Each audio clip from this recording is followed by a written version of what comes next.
नमस्कार। मैं अशोक जरोटी। सभी भाई बहनों का स्वागत है। दोस्तों, वर्ल्ड वार टू के बाद अमेरिका का हिंद महासागर में सबसे घातक हमला, जिसमें 80 आदमियों की मृत्यु। सभी भाइयों से प्रार्थना है वीडियो को आखिर तक देखें और ज्यादा से ज्यादा भाइयों को शेयर करें।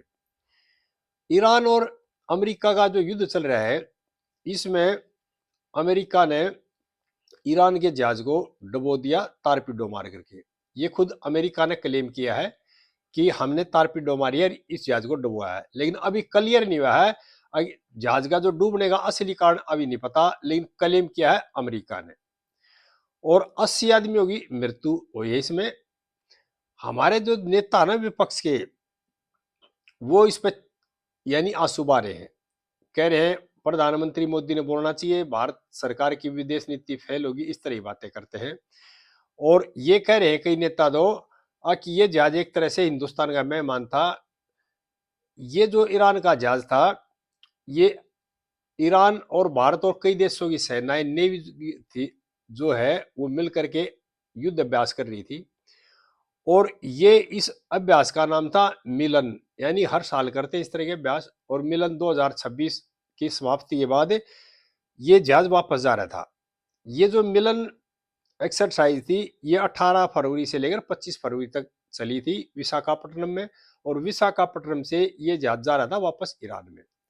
जहां पर इस जहाज को डुबोया है, वो इलाका हिंदुस्तान का नहीं है। वो जो जगह है, वो जो पानी है, वो अंतरराष्ट्रीय सीमा के अंदर है। यानी कि इस जहाज के साथ जो भी हमला हुआ है इस पर है और ये डुबोया गया है, ये अंतरराष्ट्रीय सीमा के अंदर डुबोया गया है और ये हिंद महासागर में डुबोया गया है। लेकिन हमारे जो विपक्ष के नेता ना, उन्होंने हमेशा करनी अपनी वोट की राजनीति। उन्होंने देश की इज्जत से, सरकार की इज्जत से कोई लेना देना नहीं है। उन्होंने हमेशा राजनीति करनी है अपने फायदे के लिए। और हिंद महासागर में यूएस ने जो ईरानी जहाज डुबोया है, उसमें 80 आदमियों की मृत्यु हुई है। श्रीलंका की जो नेवी है, वो इसमें रेस्क्यू करने लग रही है।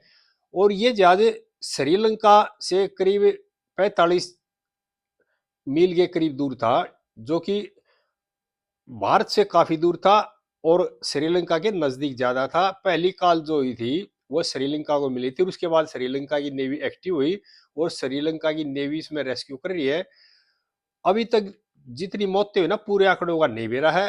पहले तो ये कह रहे थे कि भाई इसमें 160 नाविक सवार थे, लेकिन अब कह रहे हैं अब 80 की मौत है।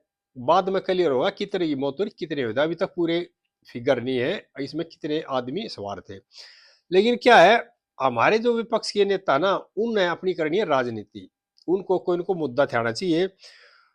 देखो, ये जहाज डुबोया गया है, ये अंतरराष्ट्रीय वाटर था, उसके अंदर डुबोया गया है। इससे भारत का कोई लेना देना नहीं है।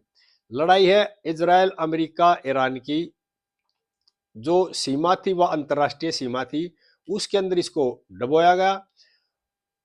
इसकी भारत की जिम्मेदारी नहीं है। ये युद्ध चल रहा है कई दिनों से, और युद्ध में कोई किसी को ये बता के नहीं करता भी हमने इसके ऊपर हमला करना है, और ना किसी से कोई इजाजत लेता है। युद्ध में अपने हिसाब से हमले किए जाते हैं। और अमेरिका ने ये कह दिया भाई हमने, हमारी तारपीडो मारेकर हमने इसको डुबोया है। लेकिन हमारे नेता क्या कर रहे हैं, विपक्षी नेता है, उनका सिर्फ एक ही है, वे किसी न किसी तरह से मोदी और मोदी सरकार को घेरा जाए और अंतरराष्ट्रीय लेवल के ऊपर हमेशा भारत की एक तरह से बेइज्जती कराई जाए। क्यों इस तरह के मुद्दे उठाते हैं जिसका इससे कोई लेना देना नहीं है। ना तो ये भारत की सीमा में डूबा है, और ना ये भारत के नजदीक था। नजदीक श्रीलंका का था, इंटरनेशनल वाटर में ये जहाज था। अमेरिका का, ईरान का, इजराइल का कई दिनों से युद्ध चल रहा है। हमले की जिम्मेदारी अमेरिका ले रहा है। लेकिन क्या है, दर्द हो रहा है हमारे विपक्ष के नेताओं को। उन्होंने दर्द का कारण है ना, उनका उनका ये कारण है कि उन्होंने देश के अंदर करनी है सियासत, वोट लेने के लिए हमेशा वोट की राजनीति करते हैं और इस तरह के मुद्दों को उठाते हैं। और एक तरह से मैं कहूँगा ये राष्ट्र का अपमान है, और ये पहले भी करते रहते इस तरह की बात है। और ये है ना विपक्ष की एक तरह से मानसिकता को दर्शाता है भी, किस तरह की मानसिकता इन लोगों की। यानी कि विरोध करते करते, बीजेपी का, मोदी का विरोध करते करते इन्होंने देश का विरोध करना शुरू कर दिया है। और इससे भारत सरकार का कोई लेना देना नहीं है। क्यों?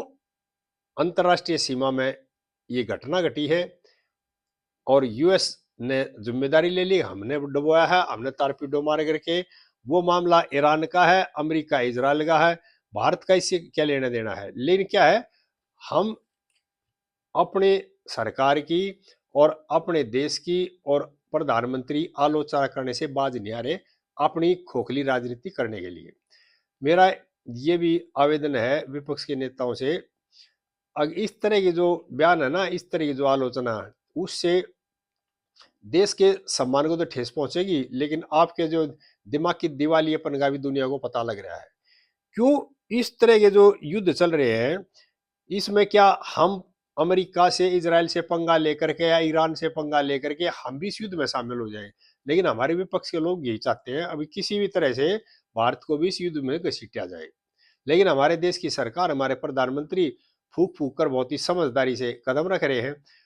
और विपक्ष ये जोर लगा रहा है कि किसी भी तरह से सरकार की, प्रधानमंत्री की बदनामी हो और जनता की नजरों में से प्रधानमंत्री की जो साख है वह कम हो, इस मुद्दे पर लगे हुए हैं।